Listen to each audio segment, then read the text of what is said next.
सब लोग दिवाली मनाने के बाद एक दूसरे के घरों पर जा जाकर बधाइयां देने में लगे हुए थे। तभी छोटू को पीछे से किसी के चीखने चिल्लाने की आवाज सुनाई दी। उसने देखा तो पता चला गांव में ज़ॉम्बीज़ मतलब मरे हुए लोगों का वापस जिंदा होना का अटैक हुआ था। पूरे गांव के लोग ज़ॉम्बीज़ के इस अचानक हुए हमले से डर गए थे और वो ज़ॉम्बीज़ जिसको भी काटते वो भी उनके इन्फेक्शन से ज़ॉम्बीज़ में कन्वर्ट हो जाता।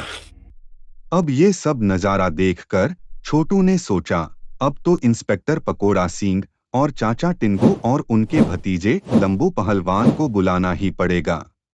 और उसने जल्दी से फोन करके चाचा टिंगू और पकोड़ा सिंह को इन ज़ॉम्बीज़ के खिलाफ जल्दी कुछ एक्शन लेने के लिए कहा। और छोटू की बात सुनकर चाचा टिंगू भतीजे लंबू पहलवान को लेकर तुरंत ढोलक गांव के लिए निकल गए। उधर इंस्पेक्टर पकोड़ा सिंह भी धमाकापुर पुलिस चौकी से उनके जूनियर इंस्पेक्टर मलिंगा को लेकर तुरंत छोटू के गांव के लिए निकल गए। सारे सुपर हीरोज सबसे पहले छोटू के घर पहुंचे और वहां सब मिलकर प्लान बनाने में लग गए कि कौन किस दिशा में जाएगा और ज़ॉम्बीज़ को मारेगा।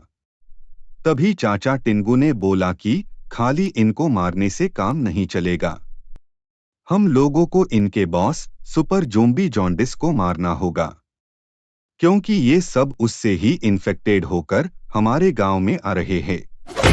और छोटू तुम्हें भी अपना डेविल वाले अवतार में आना पड़ेगा, क्योंकि हम सबको एक साथ मिलकर इन सबको चकमा देते हुए अपनी अपनी गाड़ियों में सवार होकर उस सुपर ज़ॉम्बी जॉन्डिस के पास पहुंचना होगा। और सारे सुपर हीरोज मिलकर उन ज़ॉम्बीज़ को खत्म करने के लिए निकल गए।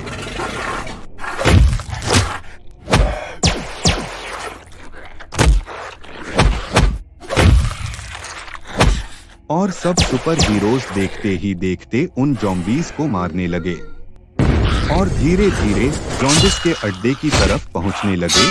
उन्होंने वहां जाकर देखा तो वो ज़ॉम्बी जॉन्डिस तो उनकी सोच से काफी बड़ा निकला, पर फिर भी सब हीरोज जाकर उससे भिड़ने लगे और उन सब के बीच घमासान लड़ाई हुई। पर वो मरने का नाम नहीं ले रहा था, क्योंकि वो तो ऑलरेडी मरा हुआ था। सब सोचने लगे कि अब इसको कैसे मारा जाए। तभी हमारे इस कहानी के नए सुपर हीरो